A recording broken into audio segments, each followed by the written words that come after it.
Gamesbird មកយន្តហោះនាំដៃគូអាជីវកម្មតាលេងក្រៅប្រទេសជំរាបសួរបងប្អូនទាំងអស់គ្នាឥឡូវនេះខ្ញុំបានមកដល់ពលានយន្តហោះលំដាប់អន្តរជាតិដែលធំជាងគេទី9នៅលើពិភពលោកតែម្ដងបងប្អូនទាំងអស់គ្នាថ្ងៃនេះគឺ Gamesbird បានមកយន្តហោះដើម្បីនាំដៃគូពាណិជ្ជកម្មបាទរហូតដល់ 1000 នាក់ធ្វើដំណើរកម្សាន្តនៅឯក្រៅប្រទេស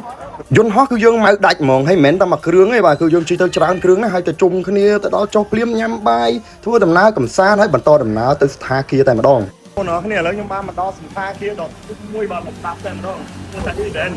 ហើយប្រទេសរបស់ Gamesbird ហើយខ្ញុំទៅទីឡានលេខ4យើងទៅគ្នាច្រើនអញ្ចឹងយើងបែកឡានមួយយើងមាន team leader តាមក្រុមបាទហើយសប្បាយមើលនេះបាទស្នាមញញឹមរបស់ដៃគូពាណិជ្ជកម្មរបស់យើងបាទមានគ្រប់ style គ្រប់រូបភាពគឺជាក្តីសុខរបស់ Gamesbird មែនទែនបាទដែលឃើញស្នាមញញឹមរបស់ដៃគូពាណិជ្ជកម្មរបស់ Gamesbird ដែលបានពេញចិត្តនៅដំណើរកម្សាន្តដ៏អស្ចារ្យមួយនេះឥ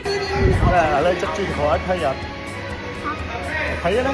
អូខេខ្ញុំសោកស្ដាយរឿងមួយបាទដែលខ្ញុំអត់បានថតកន្លែងដំណើរកម្សាន្តយើងអស់ទេបាទ cool like that នេះ cool មែនអូខ្ពស់បងប្អូនអើយ cool ហ្មង